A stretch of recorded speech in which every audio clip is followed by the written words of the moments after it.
semuanya, perkenalkan nama aku Ade Nurlizania Mae, NIM 430141952 dari Prodi Pendidikan Kimia 19A, Universitas Negeri Semarang. Hari ini kita akan membahas surface fenomena. Nah, di sini ada anggang-anggang nih teman-teman. Kita akan bahas kenapa anggang-anggang ini bisa bertahan di permukaan air. Jadi semua ini terjadi karena adanya tegangan permukaan. Ada 4 subbab yang akan kita bahas hari ini. Yang pertama adalah energi permukaan dan tegangan permukaan. Yang kedua, besarnya tegangan permukaan. Yang ketiga, pengukuran tegangan permukaan dan bubbles atau penurunan sesil. Masuk ke subbab yang pertama, bayangkan untuk sebuah padatan dengan molekul yang berbentuk bola, bersifat padat dan tersusun secara rapat. Setiap molekul terikat oleh energi kohesi per mol dengan E sama dengan E per N. Pada susunan tersebut, maka tiap molekul terikat pada 12 molekul lainnya, sehingga kekuatan ikatannya adalah E per 12. Namun, jika permukaan padatan tersebut rapat, sebuah molekul di permukaan hanya terikat pada 9 molekul di sekitarnya, dan energi ikat total molekul permukaan menjadi 3 per 4 E. Dari perumpamaan tersebut, dapat disimpulkan bahwa molekul permukaan terikat hanya dengan 75% energi ikat molekul dalam jumlah yang besar. Oleh karena itu, energi molekul permukaan lebih tinggi daripada energi molekul di bagian dalam padatan. Hal ini disebut dengan tegangan permukaan seperti yang terlihat pada gambar. Perumpamaan selanjutnya, misalkan film cairan diregangkan pada kerangka kawat yang memiliki bagian yang dapat digerakkan. Untuk meningkatkan luas film sebesar dA, energi Gibbs film meningkat sebesar gamma dA, di mana gamma merupakan energi Gibbs permukaan per luas unit.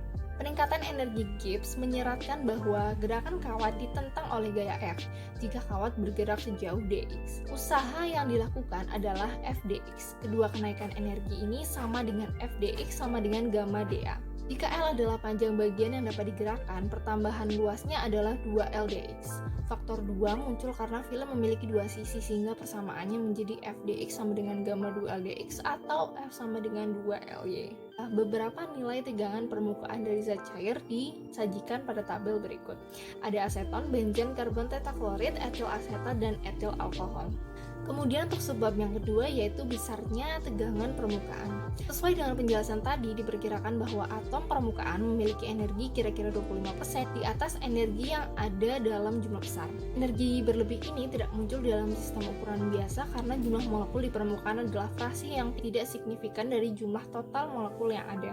Jika rasio permukaan terhadap volume sistem sangat besar, energi permukaan mau tak mau akan muncul. Kita dapat menghitung ukuran partikel di mana energi permukaan akan berkontribusi katakanlah 1% dari total energi. Kemudian ditulis energi dalam bentuk persamaan E sama dengan EV kali V plus ES kali A, di mana V dan A adalah volume dan luas, EV dan ES adalah energi persatuan volume dan energi persatuan luas. Tetapi EV sama dengan TV kali NV dan ES sama dengan TS kali N, di mana TV dan TS masing-masing adalah energi per molekul dalam jumlah besar dan per molekul pada permukaan. NS dan NV masing-masing adalah jumlah molekul persatuan luas dan persatuan volume. Kemudian didapatkan persamaan kedua yang tertera pada layar, di mana NS diketahui nilainya 10⁻20 meter kuadrat, NV juga diketahui nilainya sehingga didapatkan persamaan 3 yang tertera pada layar. Setelah didapatkan hasil, maka perhitungan kasar tersebut bisa dianggap masuk akal dan memberikan gambaran tentang ukuran maksimum partikel di mana efek energi permukaan menjadi nyata. Dalam praktiknya, efek permukaan signifikan untuk partikel yang berdiameter kurang lebih sekitar 0,5 mikrometer. Kemudian subbab yang ketiga adalah pengukuran tegangan permukaan. Terdapat beberapa cara mengukur tegangan permukaan. Di sini saya sajikan ada 3 cara. Yang pertama adalah menggunakan tensiometer Dunoy. Kita dapat mengkalibrasi kawat puntir dengan menambahkan massa kecil ke ujung balok dan menentukan pengukuran skala torsi yang diperlukan untuk menjaga ketinggian balok. Untuk melakukan pengukuran, ditempatkan cincin pada balok dan menaikkan cairan yang akan dipelajari pada platform sampai cincin terendam dan balok rata. Cincin ditarik keluar perlahan dengan memutar kawat torsi dan pada saat yang sama menurunkan ketinggian platform sehingga balok tetap rata. Saat cincin lepas, dilakukan pembacaan pada skala torsi. Dengan menggunakan kalibrasi, kita mengubah pembacaan menjadi gaya ekuivalen F. Gaya ini sama dengan panjang kawat yang bersentuhan dengan cincin 2 kali 2 nr kali gamma, gaya persatuan panjang. Jadi F persamaannya adalah F sama dengan 4pi R gamma kali F. Dan dengan faktor koreksi empiris, F kecil yang menjelaskan bentuk cairan ditarik ke atas dan fakta bahwa diameter kawat itu sendiri adalah 2R, persamaan tadi dapat ditulis sebagai F sama dengan 2 kali 2pi R kali gamma. Metode ini akan menghasilkan hasil akurat jika menggunakan persamaan tersebut. Kemudian metode yang kedua adalah metode Slide-Wilhelmy. Metode ini agak mirip dengan metode sebelumnya. Pelat yang sangat tipis seperti kaca penutup mikroskop atau lembaran mika digantung pada salah satu lengan neraca dan dibiarkan dicelup dalam larutan. Jika P adalah keliling slide atau lempengan, tarikan ke bawah pada slide karena tegangan permukaan adalah gamma P. Jika F dan FA adalah gaya-gaya yang bekerja ke bawah pada saat benda menyentuh permukaan dan benda digantung bebas di udara, maka persamaannya adalah F sama dengan FA plus gamma P. Dengan asumsi bahwa kedalaman perendaman diabaikan. Jika kedalaman perendaman tidak dapat diabaikan, gaya apung harus dikurangi dari sisi kanan persamaan. Metode ini sangat cocok untuk mengukur perbedaan gamma, misalnya dalam pengukuran pada kilang muir karena kedalaman perendamannya konstan. Kemudian metode yang ketiga adalah drop weight. Metode drop weight seperti halnya semua metode pelepasan pada asumsi bahwa keliling tali tegangan permukaan adalah gaya yang menahan dua bagian kolam cairan bersama-sama. Ketika gaya ini diseimbangkan dengan massa di bagian bawah, sebuah titik putus dan didapatkan persamaan 2pi R gamma sama dengan mg, di mana m adalah massa jatuhnya dengan mengatur jumlah cairan dalam peralatan waktu pembentukan tetesan dapat dikontrol.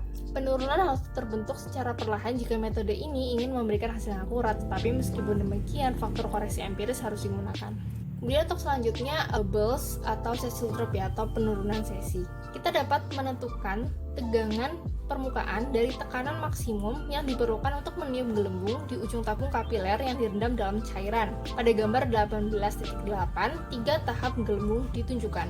Pada tahap pertama, jari-jari kelengkungan sangat besar sehingga perbedaan tekanan melintasi antar muka kecil. Saat gelembung tumbuh, air berkurang dan tekanan dalam gelembung meningkat hingga gelembung berbentuk setengah bola dengan R sama dengan R kecil. Jari-jari kapiler. Di luar titik ini, saat gelembung membesar, R menjadi lebih besar dari R kapiler, tekanan turun dan udara masuk. Gelembung tidak stabil.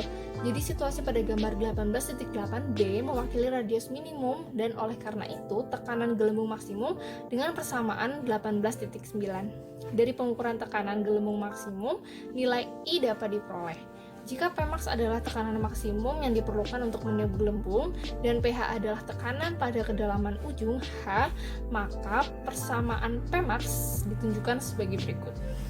Untuk nilai R yang besar, koreksi harus diterapkan dengan persamaan di bawah ini ya teman-teman.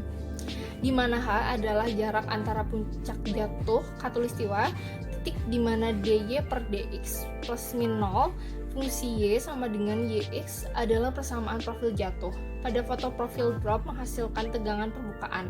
Persamaan diferensial yang menggambarkan yx ternyata tidak memiliki solusi dalam bentuk tertutup. Integrasi numerik dan perkiraan dari berbagai jenis berlimpah dalam literatur. Sumber yang saya gunakan untuk materi ini adalah Psikochemistry karangan dari Castellan. Nanti teman-teman bisa cari sendiri ya.